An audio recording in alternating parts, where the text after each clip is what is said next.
Perhatian para sipir tidak pernah lepas darinya dan hari ini Arthur akan dibawa bertemu dengan pengacaranya. Arthur sangat menikmati masa-masanya menghirup udara di balik dinding penjaranya. Namun saat dalam perjalanan menemui pengacaranya, perhatian Arthur teralihkan pada seorang wanita yang sedang berlatih paduan suara. Dan ternyata wanita itu merespon pandangan Arthur lalu memberikan gestur gerakan yang membuat Arthur mendekam di penjara. Oleh pengacaranya, Arthur diarahkan untuk bertemu dengan seorang psikiater dan obrolan mereka akan direkam. Di sini Arthur diarahkan untuk bercerita kalau ia sangat menderita dengan penyakit kejiwaan yang ia alami, sehingga hal itu bisa mempermudahnya dalam persidangan. Semua orang di sini menganggapnya seperti hewan buas yang kelainan jiwa. Namun pada hari ini, Arthur mendapat kabar bahagia bahwa ia diizinkan untuk ikut paduan suara di gedung sebelah, sehingga ia bisa bertemu dengan wanita yang menarik perhatiannya, yaitu Lee Quinzel. Bahkan mereka lanjut berkenalan. Tapi perkenalan mereka sangat tidak biasa. Mereka malah saling memamerkan kejahatan apa yang sudah mereka lakukan. Bukannya takut, Lee Quinzel malah semakin tertarik dengan Arthur. Di penjara ini sering ditayangkan berita yang membahas kasus yang dilakukan oleh Arthur, dan kali ini jaksa yang menuntut Arthur memberikan tanggapannya bahwa Arthur sangat kompeten untuk diadili. Tak berkata apapun, Arthur hanya diam mendengar berita itu.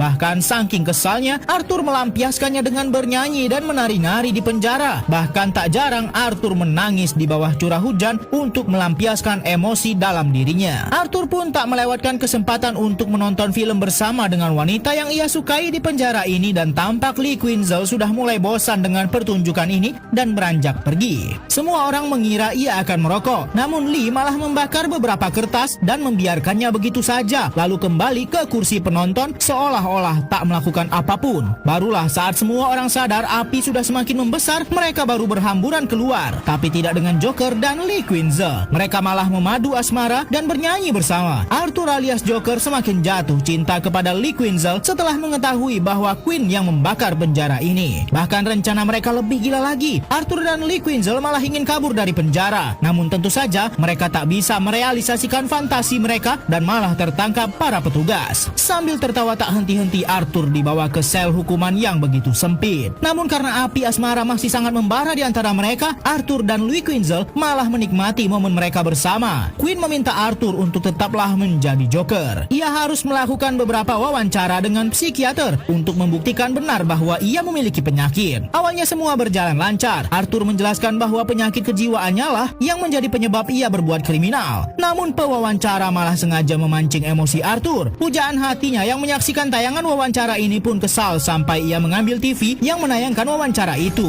Hari persidangan pertama Arthur pun akan dilaksanakan. Terlihat karena gugup